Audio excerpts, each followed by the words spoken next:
আসসালামু আলাইকুম সম্মানিত ভিউয়ার্স, স্টারমন ফ্যাশন হাউসে স্বাগতম। তো আজকের ডিজাইনটা কিন্তু খুবই ইউনিক এবং ট্রেন্ডিং একটি হাতার ডিজাইন বলতে পারেন, এবং এটা কিন্তু খুবই জনপ্রিয়। আপনারা চাইলে আপনাদের জামা, কুর্তি, কামিজের মধ্যে ডিজাইনটি তৈরি করতে পারেন। তো কিভাবে এই ডিজাইনটি খুব সহজে এবং কম সময়ের মধ্যে তৈরি করবেন সেটাই আপনাদের সাথে শেয়ার করব। তো এখানে এই তো দেখুন, আমি এখানে একটা হাতা তৈরি করে নিয়েছি। এটা হলো ডাইরেক্ট প্লাজো হাতা। তো আমি এখানে ডাইরেক্ট প্লাজো হাতা কাটিং করে নিয়েছি। তো যারা এটা কিন্তু আমরা সবাই কাটিং করতে পারি। তো যারা সেলাই কাজে একেবারে নতুন, তো তাদের জন্য আমি এখানে বুঝিয়ে দেওয়ার চেষ্টা করছি কিভাবে এই হাতাটা কাটিং করতে হয়। তো দেখুন, আমি যদি এটাকে বাস করি তাহলে কিন্তু এটা সাধারণ সিম্পল হাতা, একদম সাধারণ সিম্পল হাতা। এটাকে বাস করে নেওয়ার পরে মনে হচ্ছে। তো আমি এটাকে কি করেছি, নিচে যে গ্যাপটা আছে এটা সম্পূর্ণটাই নিয়ে নিয়েছি, তাহলে কিন্তু হয়ে যায় ডাইরেক্ট প্লাজো হাতা। তো সম্পূর্ণ গ্যাপটা নিচে নেওয়ার নিয়মটা হলো, উপর থেকে 10.5 ইঞ্চিতে আমি দাগ কেটে নিয়েছি, মানে হাতার কোনো পর্যন্ত আমি দাগটা ঠিক রেখে নিচের সম্পূর্ণ গ্যাপটা আমি এখানে নিয়ে নিয়েছি, এবং এই সাইড থেকে আমি একটু রাউন্ড শেপ দিয়ে দিয়েছি যেন কোনা বাপটা না আসে। তো এভাবেই কিন্তু ডাইরেক্ট প্লাজো হাতাটা কাটিং করতে হয়।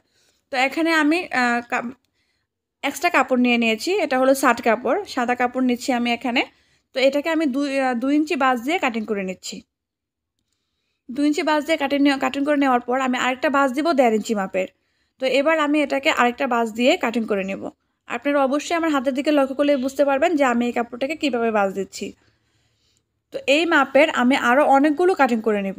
এবার আমি প্রথমে যেটা কাটিং করেছি সেটাকে আমি আরেকটা বাঁশ দিয়ে ওইটার উপর রেখে তারপরে কাটিং করে নেব, যেন আমার প্রত্যেকটি সাইজ এক সমান হয়, প্রত্যেকটি কাপড়ের টুকরার সাইজ এক সমান যেন হয়। আমি একটার উপর আরেকটাকে রেখে মাপ নিয়ে কাটিং করে নেব। এবার আমি এখানে দেখে নিব আমার কাপড়ের টুকরা কতগুলো কাটিং করতে হবে। তো তার জন্য আমি যেটা করব, একটা একটা করে এই হাতার নিচের অংশে বিছিয়ে নিচ্ছি। ঠিক যেভাবে আমি জয়েন্ট করব ওইভাবে আমি এখানে বিছিয়ে দেখে নিচ্ছি যে আমার কতগুলো লাগে। তো এই তো আমি এখানে বিছিয়ে নিচ্ছি। বিছিয়ে নেওয়ার পরে আমি এখানে গুনে দেখছি যে আমার কয়টা লাগে। তো এখানে আমার নিচে 8টা লাগছে এবং আমি একটা এক্সট্রা বাড়িয়ে নিচ্ছি, তো আমার এখানে 9টা লাগছে।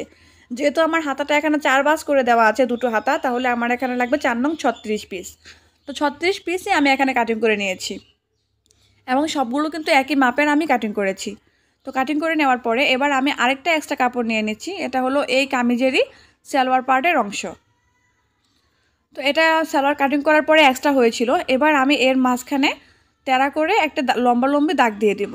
অবশ্যই এই কাপড়টা কিন্তু আপনাদের তেরা করে নিতে হবে। তো তেরা করে আমি এটাকে কাটিং করে নিচ্ছি, এবং আমি এটাকে কাটিং করব 1.5 ইঞ্চি মাপ দিয়ে। তো এই তো এখানে আমি 1.5 ইঞ্চি মাপ দিয়ে এই কাপড়টাকে কাটিং করে নেব, এবং এটাকে এর উপর বসিয়ে আমি আবারও কাটিং করে নিচ্ছি। যেহেতু আমার হাতা দুটি, সেজন্য আমি এখানে আরেকটি হাতা কাটিং করে নিচ্ছি। তো কাটিং করে নেওয়ার পরে এখানে কিন্তু কাপড়টা 4 টুকরা হয়ে গেছে। এবার আমি এটাকে জয়েন্ট করে নিচ্ছি। যেহেতু আমার হাতার গ্যাপটা অনেক বেশি, তো এখানে জোড়া পড়বে, তো তার জন্য আমি এখানে জয়েন্ট করে নিচ্ছি। তো জয়েন্ট করে আমি এখানে দুটো হাতার জন্য দুটো লেসের কাপড় তৈরি করে নিচ্ছি।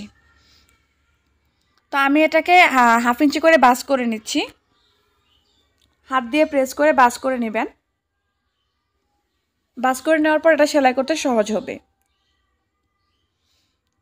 তো এবার যে কাপড়টাকে আমরা বাস করে কাটিং করেছি, সাদা কাপড়টা, এই কাপড়টাকে ঠিক এইভাবে বাস করে কোনাকুনি করে বসিয়ে নিতে হবে।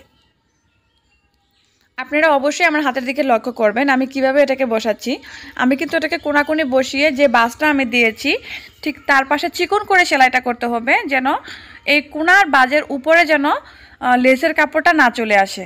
ঠিক আছে, আপনারা অবশ্যই আমার হাতের দিকে লক্ষ্য করবেন যে কিভাবে আমি কোনাকুনি এই 4 বাস করা কাপড়টাকে কোনাকুনি বসাতে হবে, এরকমভাবে যেন লেসের উপর এটা যখন বসবে যেন লেসটা যেন কোনার উপরে খুব বেশি চলে না যায়, একবারে চিকন করে সেলাইটা করতে হবে।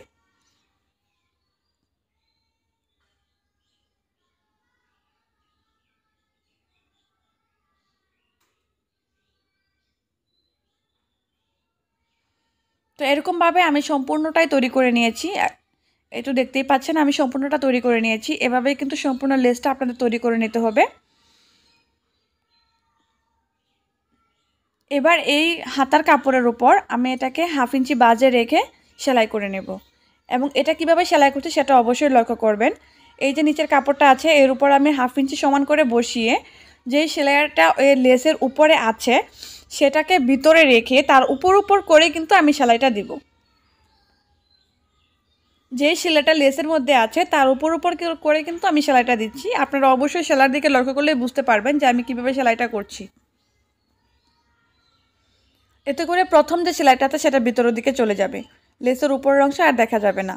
সেজন্য উপরে যে সেলাইটা আছে তার থেকে একটু সামান্য একটু সরিয়ে সেলাইটা করতে হবে। এবং আমি তেরা কাপড় নেওয়ার কারণটা হলো এই যে আমি এখন লেসটাকে সেলাই করছি, যেহেতু আমার হাতাটা একটু রাউন্ড করে কাটিং করেছি, এই তেরা করে কাপড়টা নেওয়ার কারণে সমানভাবে কাপড়টা বসে যাবে। ঠিক আছে, খুব সহজে এটাকে সেলাই করা যাবে। তার জন্যই কিন্তু তেরা করে কাপড়টা নিয়ে নিয়েছি। এবার এত সেলাই করা হয়ে গেছে, এবার আমি এটাকে বাস করে নেব। বাস করে এর উপরে একটা চাপ সেলাই বসিয়ে দেব।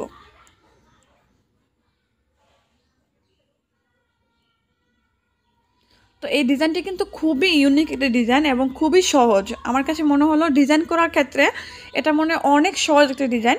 খুব সহজেই কোনো ঝামেলা ছাড়াই এই ডিজাইনটা তৈরি করা যায়। এখানে কোনো বকলম কিংবা কোনো পেস্টিং পেপারের কোনো প্রয়োজন হয় না। হাতাটা দেখতে এমনিতেই খুবই ইউনিক এবং ট্রেন্ডি মনে হয়। আপনারা চাইলে কিন্তু ইউটিউব থেকে এরকম আরও অনেক ডিজাইন দেখতে পারেন। যারা সেলাই কাজে নতুন তারাও কিন্তু শিখে নিতে পারেন। খুবই সহজে এবং খুব সহজভাবেই কিন্তু দেখানোর চেষ্টা করা হয় যে কিভাবে সেলাই কাজে নিজেকে উপস্থাপন করতে পারবেন নতুনভাবে। তো এই তো আমি এখানে আরেকটা বাঁশ দিয়ে ভিতরের দিকে কাপড়টাকে বাঁশ দিয়ে এখানে সমান করে সেলাই করে দিব, যেন এপাশ এবং ওপাশ সমান থাকে। ঠিক ওই রকমভাবে সেলাইটা করব যেন সামনের ফিনিশিংটা ভালো আসে। তো আপনারা যদি আরও ডিজাইন দেখতে চান আমার চ্যানেল থেকে, সেক্ষেত্রে আমার চ্যানেলটাকে ভিজিট করতে পারেন। আমার চ্যানেলে আরও অনেক ডিজাইনের ভিডিও আছে এবং আমার করা ডিজাইনগুলো আপনাদের কেমন লাগে সেটা অবশ্যই আমাকে কমেন্ট বক্সে লিখে জানাবেন এবং ভালো লাগলে অবশ্যই লাইক করতে ভুলবেন না।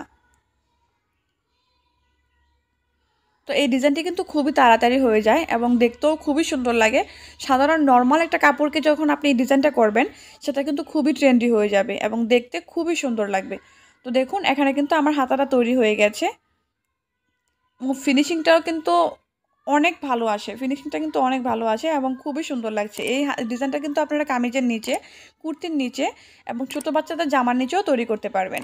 ডিজাইনটি ভালো লাগলে অবশ্যই আমার চ্যানেলটিকে সাবস্ক্রাইব করতে ভুলবেন না নতুন ভিডিও পাওয়ার জন্য এবং পাশে থাকা বেল আইকনটিতে ক্লিক করে রাখবেন। ধন্যবাদ সবাইকে এতক্ষণ সাথে থাকার জন্য। আল্লাহ হাফেজ।